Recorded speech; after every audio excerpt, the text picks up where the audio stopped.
With 36 years of executive banking experience and a lifetime of community involvement, nobody wears the two hats of business and civic leader more passionately than William Couper. To balance the demands of working in the bank and being out in the community, first of all, it starts with a company that not only allows you to do that, but really encourages you to do that. Bank of America has just been wonderful in understanding the connection between our basic business and the community at large. It also takes a supportive home situation. My wife and my family have always been very good about tolerating my absences and so forth, and so it all balances out.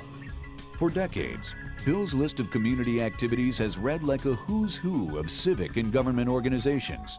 As a leader of the groups he has served, Bill has proved that being a community activist is not just about supporting a cause, but helping to see it through. Time and time again, he has gone above and beyond his call of duty. When Bill first assumed the role of chair of the board of the United Way, the National Capital Area, there was a terrible scandal that he had to take over for, and a whole new board came in, and he was the person who was the chairman of the board. And at that time, there really wasn't any professional leader. I don't know how the man did two things at the same time like he did, but without him, I'm positive there'd be no United Way today. You know, Bill Couper leads by example. When he commits, he's in all the way. He is a gentleman. He is as competitive a guy as you'll ever meet.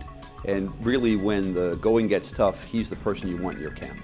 But most importantly, Bill Couper is really one of the people that you can trust. And you want to say that about your banker, you certainly want to say that about your elected chairman. After graduating from the University of Virginia in 1968 and then serving in the U.S. Navy, Bill began his banking career with Bank of America predecessor American Security Bank in 1972 as a management trainee. In 1995, he was named Bank of America's president of the Greater Baltimore region, returned to Washington to become president there in 2000, and assumed his current position in 2005. True to his nature, he also serves as senior leader for the bank's management team for community and civic activities. When you deal with Bill, you instantly get the sense of credibility.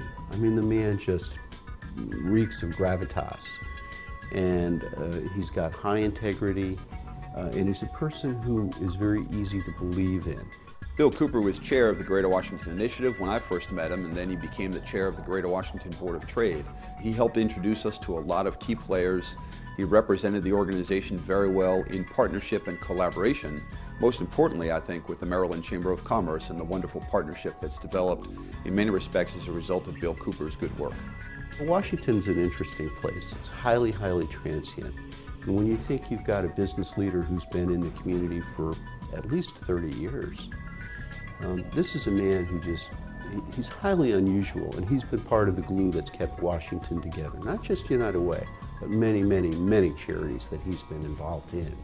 A bank is only as good as the community where it's doing business. And so personally, it's always been important for me to see that the community is doing well because it supports the basic business that we do. For his outstanding achievements in the banking industry and a lifetime of strong community leadership, the Maryland Chamber of Commerce proudly inducts William Couper into its Maryland Business Hall of Fame.